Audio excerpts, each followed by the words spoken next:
Hey, everyone, and welcome back to the Shepherd's Crook podcast. I'm super excited that you have joined us here today. I'm talking to a friend that I've really admired for a while, especially in the summertime, because I'm talking to Mr. White Boy Summer himself, Noah Alvarengo. How's it going, buddy? Going well. Hey, did I get your name? I got your last name right, I believe. You were close. Close. Alvarenga. You said Alvarengo. It's okay. Alvarenga, and man, I just literally right. wrote it down. Look at that. It's an A. I read it as an O. Yeah, anything past Texas is all just one giant Mexico to you white boys anyway. So it's all the same. That's right. All right, man. Well, let's go ahead and pray and ask the Lord's help, and then we're gonna have a lot of fun in this conversation. No, let's pray. Father, we just thank you for this time.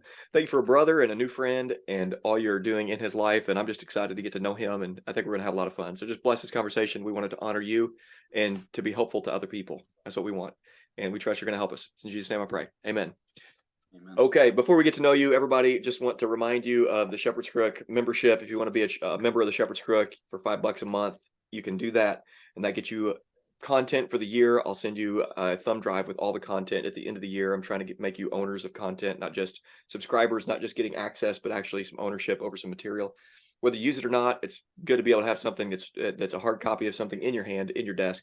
And also, if you are a $5 member a month, you can get a subscription to the newsletter that will come directly to your mailbox, wax seal on the envelope. And I try to make it interesting for you. And if you want to be a part of that, just message me. Also, if you haven't yet, make sure and check out the Sons and Slaves podcast that I'm launched with my sons. Me and my boys are hosting a show talking about boyhood and the process of becoming a man. Also talking about fatherhood along the way. So if you've not yet subscribed to that podcast, please check that out. Without any further ado, Noah, why don't you just go ahead and bring us up to speed, brother? Tell us a little bit about yourself and your family, and then what it is that you do. All right. So who I am, like you said, I'm Noah. Turned 26 years old a few weeks ago. Husband to my wife Sarah, father to my son Caleb. I live up here over in the great state, frankly the best of New York State. I've been living here my whole life. We certainly have fun with the way our government runs up here in New York, but that's a topic for a different day. For what I do for work, I've been doing electrical work for about 9 years now. I did major. I had originally been pursuing a pastoral position for a few years. I changed due to some various events that happened in 2020 and 2021, especially I would say kind of the final nail in the coffin. That was one of Eric Kahn's episodes over at the Hard Men podcast, the Softening of the American Pastor. That one really that was great. That was a great Eric, if you ever listen to this, and I probably said it to you before in tweets or whatever, I've probably listened to that episode over 100 times. It's saved directly to my phone, and whenever I'm on a job site and I don't have internet, I'll give it a re-listen because it's right there. So so since then I've been further focusing on the electrical work. I've been in the electrical program for the past year or so, and I have the skills of a journeyman. It's just to the state of New York, I don't have the fullness and the knowledge of the code of everything. So I've been going through that lately. As far as online presence and whatnot goes, I would say since high school, a youth group leader of mine, he had encouraged a lot of us back in youth group. I think I was a freshman at the time when he had this conversation with me. He had encouraged a lot of us to really use our social media to uplift, to encourage others, whether it's verses and whatnot. And I've kind of continued with that mindset since then. I would say during the Trump years, and then 2020 with COVID, woke pastors being more public and so on and so forth, it took a more quote unquote political side to it and more cultural side to it, not just encouragements anymore, but also some jolly brawling, if you will. Mm-hmm. And in the midst of that was when I started to create my own memes and whatnot. I've been just learning how to edit it. Some of them were like the very like low quality sort of memes where you just take a template off of Google or something like that, and you just add some words to it to a couple of videos and whatnot, or just nicer edits that I've started to make as of late. And and then in the midst of that, White Boy Summer has been. I wouldn't say I'm the like the leader of it. I think I'm just one of the few White Boy Summer meme makers who isn't anonymous. Okay, a gotcha. Yeah. lot of people attributed it to me. Well, I who would is the say, king White Boy Summer? I mean, the leader, or did they have to stay anonymous? I'm sure you know. I know who he is and who he actually is. This year, he's not doing too much of the memes, just between work and family and other decisions that he's made in his life. And power to him. Um, but he has stepped down. There's another gentleman who's kind of come into the fray as of this year, and he goes by White Boy Summer Meme King on Twitter. So there's also him. Eric Kahn and Brian Sauvé last year on their King's Hall, they called me the president of White Boy Summer, like the Mexican president or something to that effect. So now, were you on the show with them? Were you on the King's Hall with them? I have not been, but it was really funny that they just suddenly started just dropping my name on their show, and I'm like, guys, I'm just an electrician. Well, it's been a lot of fun. The whole White Boy Summer thing. It's been fun to watch from afar. You know, you've got the attention of Doug Wilson. You got the attention of everybody in the last 3 years.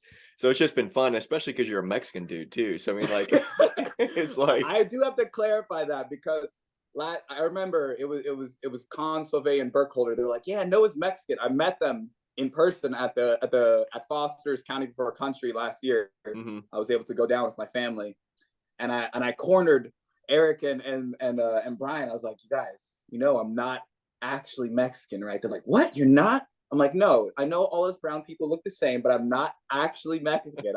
My mom's Colombian and my dad's from El Salvador, so you know, I got a mixture of different flavors of brown, if you will. Gotcha. Gotcha. Well, thanks for the clarifying point there. But it has been fun just watching and interacting a little bit with what's going on and trying to be a part of the discussion, at least on the outside looking in, for the last couple of years. And it's just been fun and funny to see the back and forth and the confusion back and forth with people. Let's back up though, rewind a little bit. So I'm from Illinois, and I've made sure and fixed this shirt. So I'm from Southern Illinois. If you can't see, I've drawn a line on this shirt that I got at a thrift store the other day. But so Southern Illinois is its own state basically, and so we deal with a lot of the same things that you deal with being in New York, and it's just a weird thing to be in. I mean, it's a weird state to be in. We found a group of people that we absolutely love. All our families here. Southern Illinois has just been my life, except for a few years in Tennessee. So I get how it is, man, living in a blue state and being really frustrated. And I tell you what, you start to feel the tension of the North and the South in, you know, up until 1860s, where you're thinking, why are we dominated by the cities? And they're thinking, why are we dominated by the North? Not to get into that conversation right now, but you definitely feel that tension and that frustration. And so, man, I know where you're coming from, but it sounds like you're living faithfully and trying to do what you can in the midst of a lot of crazy. Yeah, certainly trying to. It's been a blessing with some of the churches around here. I can very much say are not good, like the church that we came out of back in 2020 and 21, and that's a whole other story, doesn't need to be gone into. But some of the other churches around here, like some of your listeners may know him, John Harris. I mean, his church is not too far from where I live. They're doing, it's not necessarily John's church, his father's the pastor of it, but they do some good work over there. The church I've been going to locally, it's a small little Presbyterian church. I believe it's in the PCA, but they're doing good work. They've met some cool people, some younger folks who my wife and I have been becoming friends with as of late. We were just over their house. Last Sunday. We did like after church, all of us were like, none of us have plans. So we all just like did a little impromptu get together, shot some guns. A lot of people have been making comments about my gun. Listen, guys, I live in New York. There's only so much you can get away with how you build ARs. Yeah, very. Yeah, it's been good. It's been a blessing. Yeah, very cool. Now, you said that you had been pursuing pastoral ministry. That's on hold. So is that on hold indefinitely, or is that something you're still pursuing? Right now. And actually, hold on. My daughter just bonked her head. Hold on. We're going to call timeout a second. I hear her crying out there. I'm going to put myself on mute. Give me 30 seconds. Word.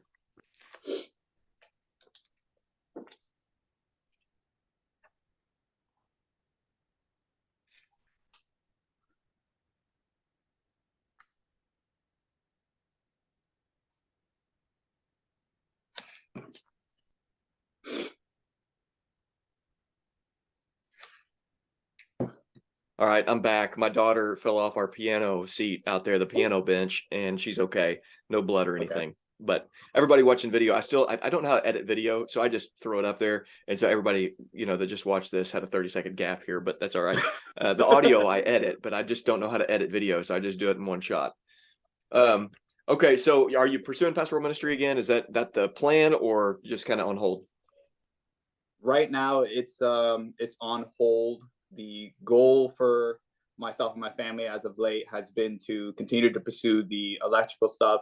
I would like to get my journeyman. I know that once you have your journeyman, you can either it's basically it is your electrical license essentially, and you can start your own kind of service electrical company, a residential, get get the whole van or whatever, and start kitting yourself out. And there's different fees and whatnot associated. You got to pass the test for your county, and then you have to meet different code requirements for New York, insurance on all these different things associated with. So that's one option versus continuing to work for someone else, which it has its benefits and has its drawbacks. So I'm still sorting that out, but I definitely would like to. A lot of the conversation in the circles that that we're in, from guys like C.R. Wiley, John Moody, and whatnot, a lot of it has to do with building a business, making yourself uncancelable, having things to pass on to your kids. That's something I've been very honed in on. So that's one reason why I continue to pursue electrical so hard these days. I would also say that even if one day I do become a pastor, it's just a great skill to have to fall back on. I know guys like Michael Foster have talked about it, like the bivocational, trivocational pastor. Where he can speak the truth more clearly because he knows that, hey, if these elders try to fire me, well, guess what? I'll go make more money welding or being an electrician elsewhere while you guys keep living in sin. So it's kind of like I like that mindset. I would like to have that for if one day I do go pursue the ministry, pastoral ministry, I should say. Right. Yeah. So is it a 5-year journeyman there in New York? Yes. The apprenticeship process. I think right now I have because when I started the electrical program, where I've been going, I had already had about 8.5, almost 9. I think about 8.5 when I started years in the trade. Okay. The schooling, they knocked a few months off my schooling, so instead of 5 years, they knocked it down to like 4.5, which better than nothing. So I think right now I have another 3.5 years or so to complete. So gotcha. Very cool. Okay, one more rewind and then we'll jump into White Boy Summer. So that Softening of the American Pastor episode by Eric Kahn was one of the best episodes I've heard of anything over the last 5 years. I mean, it was just absolute dynamite. Did a phenomenal job. Same boat, man. I haven't listened to it 100 times, but I probably listened to it 4 or 5 times. So yes, we'll make sure and tag Eric in this so he knows that he gets a shout out in this episode. But now let's get into the fun stuff. So why White Boy Summer? Why jump into that and cause the ruckus that you guys have caused? Well, I would have to talk about some of the things that helped get White Boy Summer started, at least for us. Some people, some detractors and accusers would like to say, "Oh, you guys are drawing off of that Chet Hanks song, and I've heard that it's so unbiblical and whatnot." We have nothing to do with that song and whatnot. Like it's such a asinine point that we don't even really deal with it too much. Well, have you heard Tom McDonald's White Boy Summer song? I really don't. Okay. That hits hard, but it's rough, man. I'm not one who listens to, I don't know if you can hear the clock. That is not, I don't really listen to rap. So yeah, okay, gotcha. Not my cup of tea. I listen to a lot of metal and kind of, I would say, pop music. Okay, gotcha. So some of the foundations to White Boy Summer as a meme propaganda campaign, if you will. I think he's a gentleman that Scott Tungay, his old podcast. Good buddy of mine. His old podcast, Courage My Lads. I don't think I could name every single episode that I listened to that helped influence it, but a lot of his mindset of having, and I've tried to show this, have tried to show this in some of the memes of having gangs of men who are there to love their people and their place, and not in the sense where it's a hate that you have to hate other groups. I think the Mm-hmm. example that Scott used to use was, just because I have a special love for my wife and children doesn't mean I hate everyone else's wife and children. Yeah. But at the end of the day, those natural affections are going to be more for my own wife and for my own kids, and so on and so forth. So I really like Scott's example of that. I would say some of it is kind of some of the argumentation and thoughts that have been going into the Christian nationalism debate these days, whether it's on race, what makes a nation. We talk about loving neighbor. Who is my neighbor? Great book. If you guys haven't picked it up, I don't know if it's out. I think they've been working on some new stuff on that book, but And who's that by? that Daryl Dow and Thomas A. Cord. I know Okay. I know that second name. Some look at it with infamy, but he's a very smart man. So their book, Who is My Neighbor? And it's not really a book in the sense of here's their argument. It's more of a collection of quotes and verses and ideas of different gentlemen throughout history, Western civilization, and them talking about natural affections. Some of that gets drawn into this. Another thing that would say that helped start it would be that me personally, I know others have seen this, but there's a very huge move for like an anti-white push that, especially with white males, I would say, but whites in general, Mm-hmm. where we need to push. I don't know if you can hear my son. That's all right. Hey, I had to jump out of here. It's okay. Yeah, I think my wife's got him, but yeah, there's been a huge anti-white push to just kind of tamp down white men, to keep them from excelling, to keep them from, even when they're competent and qualified, they can't get the promotion, and so on and so forth. All the media and movies, it's they're the villain, they're the bad guy, they're the backwoods guy who doesn't know better, and it's really the Mexican or the immigrant or the refugee, especially if she's like a woman and paraplegic and trans, then that's really the one who's going to uplift them and teach them. So we see that push, and I've spoken to enough of, whether it's local white boys who I know personally or guys online, to see that there was a need for encouragement for in the right wing sphere, if you will. We call it white pilling, and not necessarily because of the skin color. If folks are familiar with the movie The Matrix, a lot of people drew from that and got the red pill and the blue pill. They also came up with black pill. So when you're like super despairing and when you're super despairing and whatnot, you have the black pill. But when you're trying to uplift and encourage, you have the white pill. So we were like, we need a lot of white pilling for these guys to encourage them. So with that, birthed White Boy Summer. I think it was, at least as far as our involvement, the gang that I meme with, I think we got started May 12th or 17th of last year. I think is when we really took off. And then some folks who watched us, they saw a meme where that happened like a month or two later. Yeah, but really started before that in May. Okay. So there was interesting things that did develop from that. So you got Doug Wilson calling you guys white boy dumber. And he's called us many names. Yes. I love Doug Wilson. I really do. And even through that and just the spats back and forth between you guys, which I think often is just a talking past one another kind of thing. But I mean, I love Doug Wilson. I really do. And I agree with him on most things that I've seen. And I think in articulations, even with Scott, I've had some really good conversations with Scott. And I've really appreciated even recently, we've just had some even disagreements in conversation, and then just working through it, thought, okay, wait a minute. I see where you're coming from. And I've just tried to listen from afar. And, I like a lot of things that have been said by people that would be on your side and on Doug Wilson and his side. And I like I said, I think there's just a lot of confusion there. So what do you think? Why do you think people reacted so strongly, even up to Doug Wilson and everybody, and the whole kinism conversation? And why do you think there was such a strong reaction to White Boy Summer and all the memes and everything? One of the things that I would say is a lot of folks on the right wing conservative side have been trained by the liberal mindset. I call it liberal frame maintenance.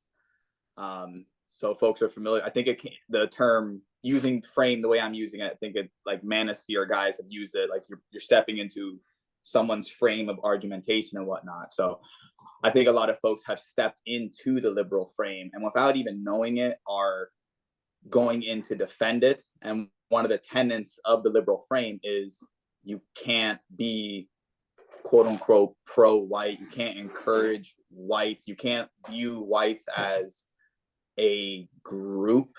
You can't celebrate any victories of whites and their distinctive groups and their natures. You can't even poke. The only thing you can really do is push them down. And so I would say folks, without even realizing it, I would say Wilson and others kind of did the same last year. In particular, they've kind of not done that as much this year. But yeah, well, especially with a recent post that he just made that was basically your guys' argument from the year before. I forget the name of the post, but there was a post that was just like, well, that's exactly what the prefer, not necessarily preferring to the exclusion of others, but this natural affections that you have for your family or friend or your family or your people that are closest to you, and there not being anything wrong with that. And clearly, if there's hatred or animosity or that sort of thing that rises up against anybody that's different than you, or color, culture, anything like that, in a wrong or negative sort of way, that would be problematic. But taking care of your family is, I mean, a 1 Timothy 5 command to take care of yourself, your family, and even your relatives, or you've denied the faith and you're worse than an unbeliever. There's preferential treatment to those who are entrusted to you. So he did a really good job, I think, laying out some of the arguments that have been laid out over the last year and a half, but have been raged against and argued about. And it's just kind of been difficult to kind of move some of the debris and say, where's the major disagreements here? I think some of the fear is like, okay, well, if you say that a white person and a black person can't get married, then racist kind of thing, or shouldn't get married, or that sort of thing. And I think that's the fear in all the conversation. Maybe is this the ethnic and the white and the black and all that animosity that's just going to continue to get stirred up or something. But which I find to be really funny that is the big fear and the big retort against White Boy Summer has been like, well, you guys don't like interracial marriage and blah blah blah. As I've already said and joked about in the podcast, I am not white. Right. And I'm married to a white woman. My son, I call him my little white boy. He's my little half-breed child. he's got most of my features, but he has my wife's blonde streaks that come out. But like it's really funny because some of the other folks in our White Boy Summer circle, for example, a gentleman by the name of Samuel, he put out a very great video to kind of help kick us off this year. He's also in an interracial marriage, and some of the other guys, same thing. So it's funny. There's certainly guys who are kinists who I would say would be quote unquote in our circle, but that we are all just automatically against interracial marriage at every. It's just really dumb to me. Yeah. You can certainly make a case for it. Like my wife and I, we were reading Nehemiah and Ezra recently, and both Nehemiah and Ezra at different points in their accounts talk about how they're going after the people I believe it's in the city of Jerusalem. Like, you guys are committing the same sin as Solomon and marrying the people, the women of the lands, and marrying your daughters off to their sons, and you're doing the same thing Solomon did, which got the kingdom destroyed. You can certainly make a case for it, but that's not like, you're not going to find one of our memes, to my knowledge, that's like, how dare you? You know what I mean? So it's just, I find it. Well, and I think in the whole conversation in the last few years, I've really been freed up just to talk like adults. I mean, we can have differing opinions and views, and I'm not personally, I've heard a lot, and I've heard from some people in that sort of camp that would be hardline, like no interracial marriage at all. And I'm of the Absolutely. camp that there's one, race, multiple ethnicities, and all tribes and tongues are purchased by Jesus on the cross, and yet not all cultures are equal in God's common grace, and God's not egalitarian in the way he has blessed every tribe, tongue, and nation, and to various degrees, and not all cultures are equal when it comes to godliness or vileness. So, but I think we should be able to have these conversations as grown-ups and not be weirded out by them. So we can have some disagreements here and still come to the table, and without freaking out. And I think that's what's been, for some reason, we can have a ton of conversations we couldn't have had 5 years ago, but this whole thing about color and culture thing is still one of those that is very difficult for people to have. Yeah, I think another piece to it too is a lot of folks reduce race and ethnicity, whichever term you want to use for it. I'm not a stickler for the term. Whatever term you want to throw on it, a lot of people reduce it simply to skin color. Mm-hmm. And it's so much more than that, because I mean, this is one of the argumentations that even people during the war between the states use, is that those white guys up north, those Yankees, they're like a different race than us. They're a different people. They have a different culture. Yeah, we Mm-hmm. all speak English, but we're different, and we don't want to be ruled by these people who have these differences and these beliefs. And so there's a bunch of different stuff to the. I know more about it now after the past 2 or 3 years, but I'm not John Harris or some of these other gents who know the fullness of the history of that war.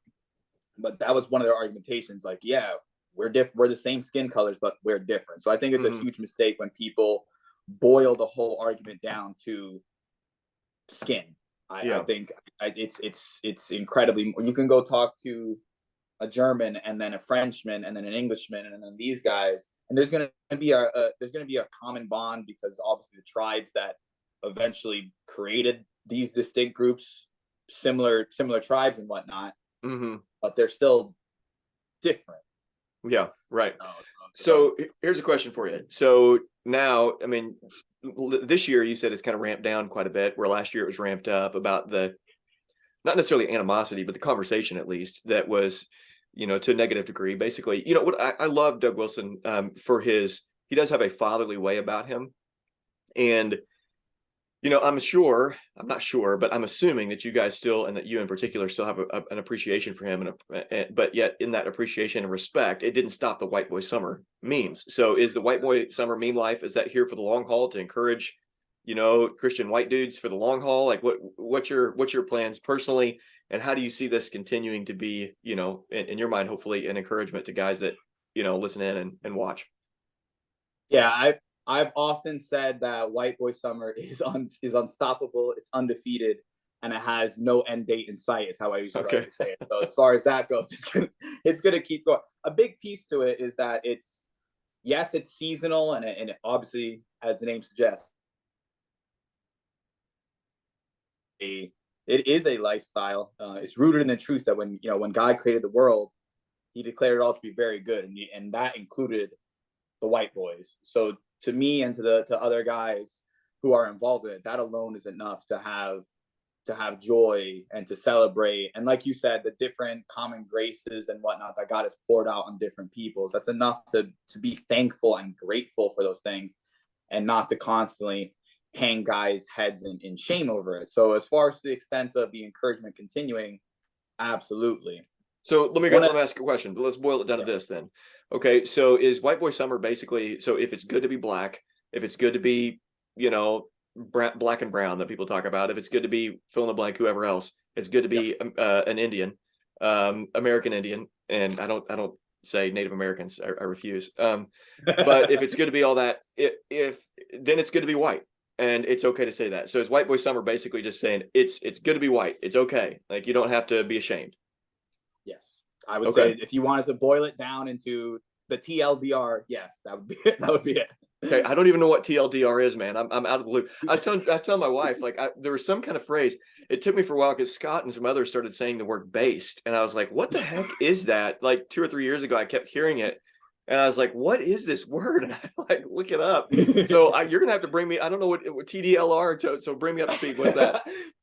TLDR means too long didn't read. Okay. Okay. I've been hit with many TLDRs because I used to write really, especially when I was more focused on social justice issues. I used to write really, really, really long posts. Okay. To the point that some people were like, "Why don't you just start a blog?" But that's a different topic. But I was just like, they would just be like, "That was way too long to read." I'm like, I just have a lot to say. Okay, gotcha. Well, so is there any chance of White Boy Fall or White Boy Winter, or is this just an exclusive summer thing? We we did try to do White Girl Autumn last year, and Okay. just the white girls really weren't about it. You know, they were. I mean, I mean, pumpkin spice and hay rides. I mean, right? My wife put it this way. She's like, I was too busy like taking care of our son and learning how to bake and whatnot to be in the meme. So I was like, fair. I'm like, all the white boys are also busy working. The one of the accusations that some have thrown our way is that we're just like unproductive schlubs on the internet. And I'm like, no, some of these guys are studying for seminary. Some of these guys are working. Like I said, I do electrical. Last year was really a busy year for me too. It was the first year of me being a foreman for the company I work for, on top of some of the side jobs that I was taking on. So some days I would be out of the house by 5 or 6 in the morning, and I wouldn't be home until like 8 p.m. And still, folks like to say, "Oh, they're unproductive." So I was like, I don't think you know what you're talking about. Yeah. So on and so forth. But I think we did White Boy Christmas last year. That was that one went down pretty well. I told the boys like we should do Latin Boy Spring because my parents are always asking like, when are you gonna do Brown Boy Summer? And I'm like, doesn't have the right ring to it, but Latin Boy Spring I like a little better. That's good. Well, hey, listen, we are going to switch gears a little bit. I'm going to give you an admonition, and anybody else that's in the White Boy Summer crew. I've never posted a White Boy Summer meme. I've liked a few here and there and have giggled and laughed at a lot of them. Very much appreciated many of them. But my only caution would be in pendulum swings. There's always the tendency or the real possibility that in trying to fight for white boys, that you actually become preferential of white boys in a negative way. So it is a good thing to say it's good to be white and it's okay to be white, but it is a bad thing to say it's superior to be white. And so I would caution those that are moving from one pendulum swing to the next. There's always a tendency to go too far. And so make sure you do a good thing and don't get into something that is wrong. And I think it is a possibility for guys that are saying, wait, it is okay to be white. It's good to be white, to get into the position to say, and it's better to be white. And I think that is a noted caution that should be received from some folks. What do you think about that? Do you think that that's a needed caution, or no, not really? I don't think that that's going to be an error that anybody could get into. What do you think? I'm in the middle of that. Like I could see some folks needing that caution in the sense of like when a guy becomes Calvinist, he has his cage stage period for a year or two. So I could see it for some folks, and then I could see the other half where I've never needed someone to tell me to tamp down and not enjoy the fact that I'm Hispanic and that we have the foods we do or the music we do and so on and so forth. And there's different ways where I'm the defective Hispanic because I can't speak. My ability to speak the language, not very good. I can cook the food great. I can dance the culture okay. So some in that sense, but I've never needed someone to tell me you can't love your Hispanicness too much or you're going to be an idolater. Mm-hmm. Like I've never had a TGC-esque article pointed at me, but the white boy, and you actually even have it with other groups too. Like if you are desiring to get married, you're going to make it an idol. If you're desiring to love your people as a white guy, you're going to make it an idol. And these different TGC-esque, I'm not saying you're doing that, but I've heard that. I've heard that from people who have rebutted or, retorted against White Boy Summer. So I'm also on that side where it's like all these other groups have never needed you to say, don't love your people in place. Yeah. But as soon as it's the white boys, suddenly that caution is needed. So Somewhere in the middle. I'm in the middle kind of there. Yeah. Well, man, I'm with you where I don't think it's wrong. I get exactly what you're saying. And yet, if you were from your spot saying, yeah, I'm better than you because I'm Hispanic, or I'm half this and half that. I forget, Puerto Definitely than Rican. Dominicans. No. Yeah. And we are better than white people and better than everybody else, just by the fact. Then I would say, like, all right, dude, pipe down. It's good to be what you are and who you are. And I hear that too. And I don't know, I've heard it between my parents where they'll take a dig at each other. Again, my mom's Colombian, my dad's from El Salvador. And even them, married, love each other, have kids together, whatnot, they still kind of take digs at each other. They're like, yeah, you dirty El Salvadorians who live in the dirt. And my dad will do the same to my mom. Yeah. I've seen guys do it with little, I say little because I'm not super into sports and whatnot, but guys will do it with their teams and whatnot. I think you're always going to have this sense of superiority and supremacy. People will be scared that I use the word supremacy, but people are going to have that sense. Like, I'm going to say that my family, the Alvarengas, are better than your family in a sense, but I also don't hate you because I know what you mean.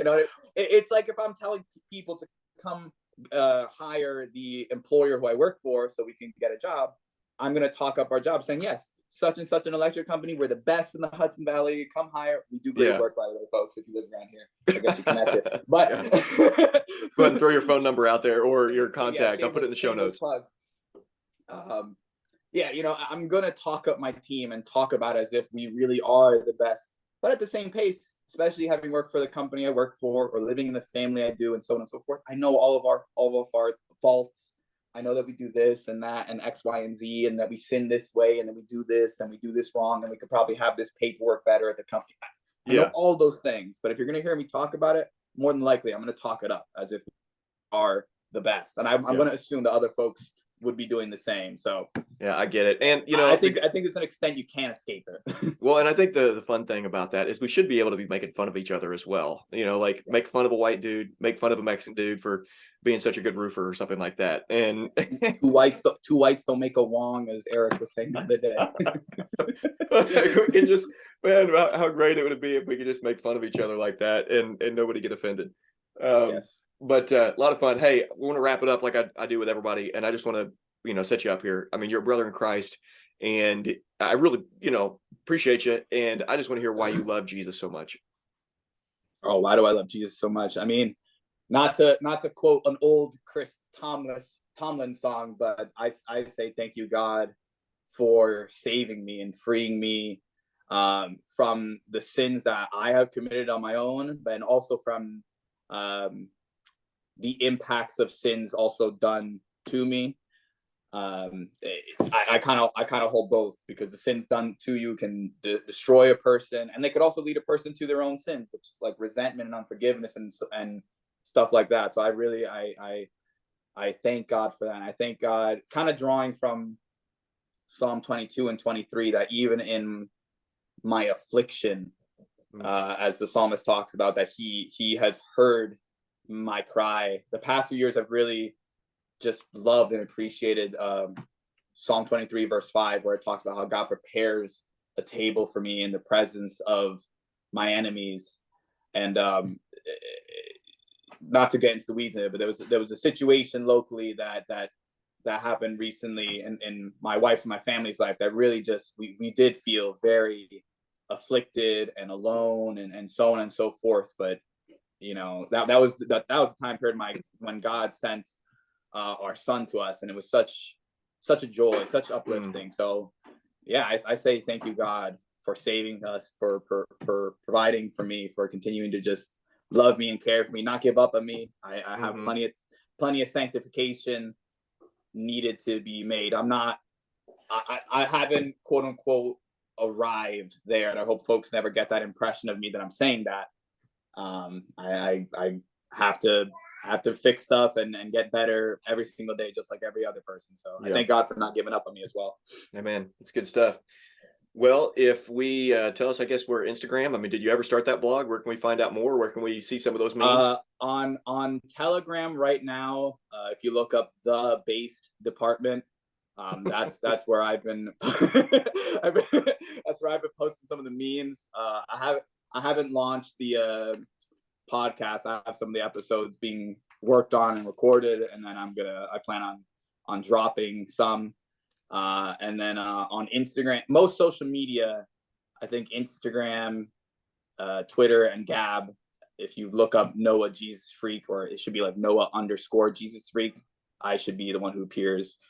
I think Facebook might be also how you find me like that too, but Cool. Mostly those other pages I post on. All right. No, I appreciate you coming on the show, brother. Thanks a ton. Thanks for having me.